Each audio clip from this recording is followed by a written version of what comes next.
Tres mitos sobre la inversión en bolsa y en los mercados financieros que la mayoría de la gente toma como totalmente ciertos cuando son radicalmente falsos. El primero dice que la inversión en bolsa es igual que ir al casino, un suceso totalmente aleatorio que no tiene nada que ver contigo. Tus resultados en las inversiones dependen exclusivamente del azar. El segundo es que la inversión en mercados financieros es un juego de suma cero, donde lo que ganan unos participantes es exactamente lo que pierden otros y viceversa. Y el tercero dice que la inversión en bolsa es algo destinado únicamente a la gente con alto patrimonio, a lo que conocemos como ricos. Vamos a verlos uno por uno. En el tema de la bolsa y los casinos, la verdad es que está todo mal desde el principio. Los juegos de casino, los juegos de azar en general, son juegos absolutamente aleatorios. Cuando tú lanzas una moneda al aire, puede caer cara o cruz con un 50% de probabilidad, pero no hay nada que tú puedas hacer al inicio. Las inversiones en bolsa no tienen nada que ver con esto y se parecen mucho más a las actividades en entornos de incertidumbre. Por ejemplo, la meteorología es una actividad en entorno de incertidumbre, porque aunque tú no sepas exactamente el tiempo que va a hacer mañana, sí que tienes una serie de parámetros, como puede ser la humedad ambiental, la latitud, la presión atmosférica, que te da una información valiosa a estudiar para tratar de predecir el tiempo que va a hacer mañana. Con lo cual deja de ser completamente aleatorio y pasa a ser algo incierto, en el que en función de tu modelo, en función de tu forma de tratar esos datos, podrás predecir mejor o peor lo que va a pasar al día siguiente con el tiempo. La gente además cuando va a un casino suele ir básicamente para divertirse, a no ser que sean jugadores profesionales o algo por el estilo. La mayoría de las veces vas con el dinero justo contado para de alguna manera jugar en el casino y pasarte un buen rato. Las inversiones en bolsa y en los mercados financieros en general no tienen absolutamente nada que ver con esto. El resultado, lo bien que lo hagan empresas como Microsoft, como Apple o como Tesla, pues tienen mucho que ver con el número de productos que venden, con la información que tratan en la nube o con el número de coches que han conseguido sacar al mercado y convencer a los usuarios y a los compradores, que del azar. Lo bien o mal que hagan estos gestores en bolsa en sus empresas, junto con otra serie de factores, como pueden ser el entorno macroeconómico que vivamos, va a ser lo que determine el buen resultado de esas inversiones en bolsa. Y el modelo que tú estés utilizando es también lo que va a determinar lo bueno o malo que consigas con tus inversiones en bolsa. Por ejemplo, si tú tienes un modelo muy simplificado que dice que Ford va a vender el próximo año 1 millón de coches y en que cada uno de los coches vas a tener un margen, un beneficio por cada venta de $10.000, esto significará que el precio de la acción va a subir un 5%. Pues en función de que ese modelo sea ajustado o no a la realidad y que sucedan esa serie de parámetros, tú acertarás en que la acción de Ford suba ese 5% o no. Como comprenderás, esto no tiene nada que ver con el azar o con la aleatoriedad de tirar una moneda al aire o tratar de elegir en qué color va a caer una boleta en una ruleta del casino. Son cosas totalmente diferentes. El problema que subyace muchas veces con la economía y con la inversión en bolsa es que no deja de ser una ciencia social, que a diferencia de las ciencias exactas no tiene certidumbre. Tú en física sabes que la gravedad tiene un valor, la velocidad de la luz tiene otro valor y que si sucede A y B el resultado va a ser C. Por eso es una ciencia exacta. En economía, al ser una ciencia social, tienes una serie de parámetros de partida, pero también tienes otra serie de parámetros totalmente variables, entre ellos las emociones humanas, que hacen que el resultado no sea tan seguro. Eso es, de nuevo, un entorno de incertidumbre, pero un entorno de aleatoriedad total.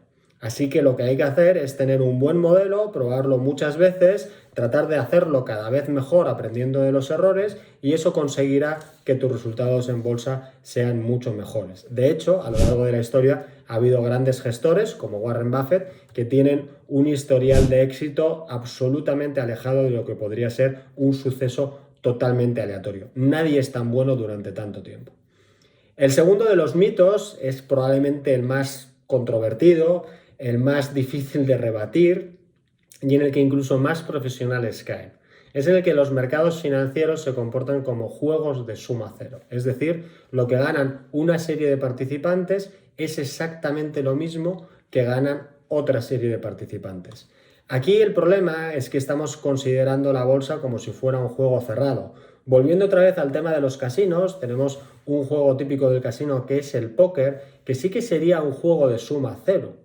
Al final en el póker hay un bote, hay un número de apuestas que está determinado de antemano y que al final de la partida el que termina con la mejor mano se lleva absolutamente todo. El beneficio de esa persona sí que es exactamente la pérdida del resto.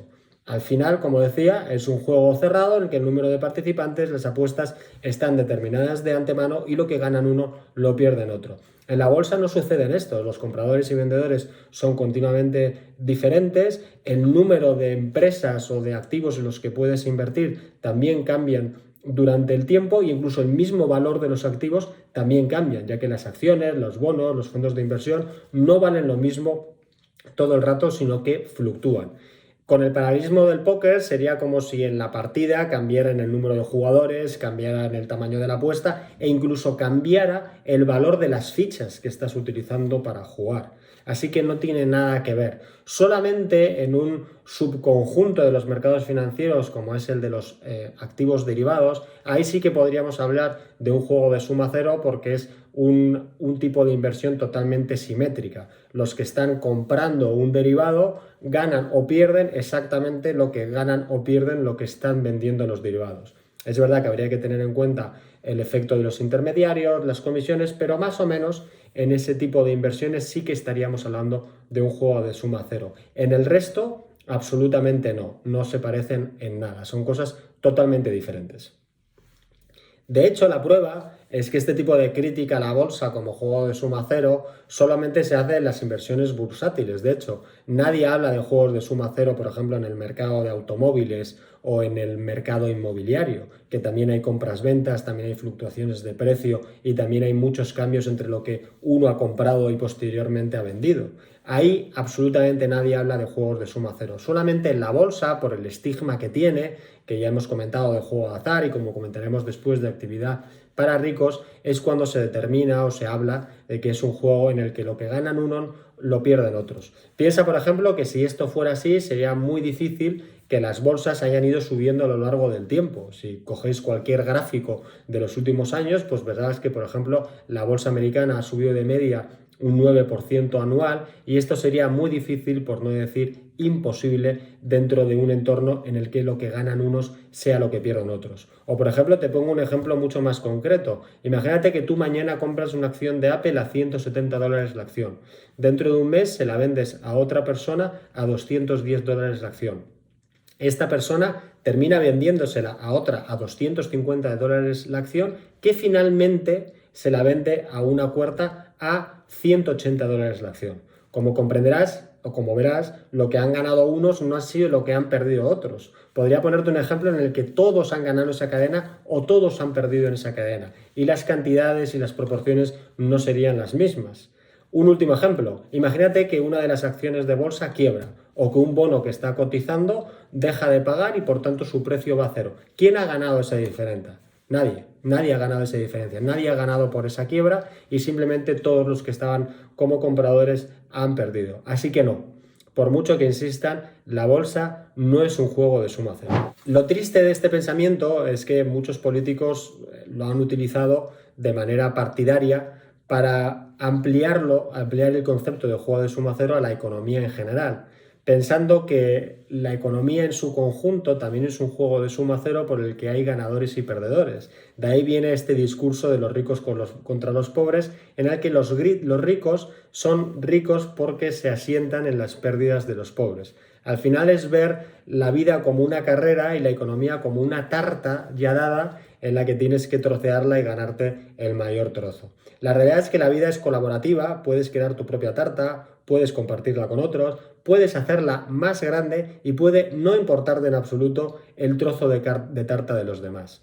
Esa es un poco la realidad, pero tristemente vivimos en este mundo y en esta concepción en la que la economía está dada y todo lo que importa es cómo nos lo repartimos. Yo creo que lo importante es buscar tu propia tarta y conseguir el mayor tamaño posible.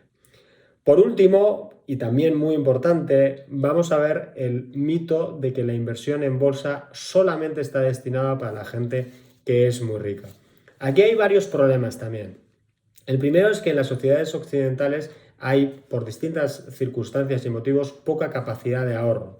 Y muchas veces esa capacidad de ahorro se ha dirigido a un activo específico. En el caso español, por ejemplo, es la vivienda. 8 de cada 10 familias en España tienen una vivienda en propiedad, es una sociedad de propietarios de vivienda, y el poco o el mucho ahorro que han podido tener lo han destinado a la compra de una vivienda habitual, y por tanto ahí es donde tienen, digamos, enfocado su ahorro y su inversión.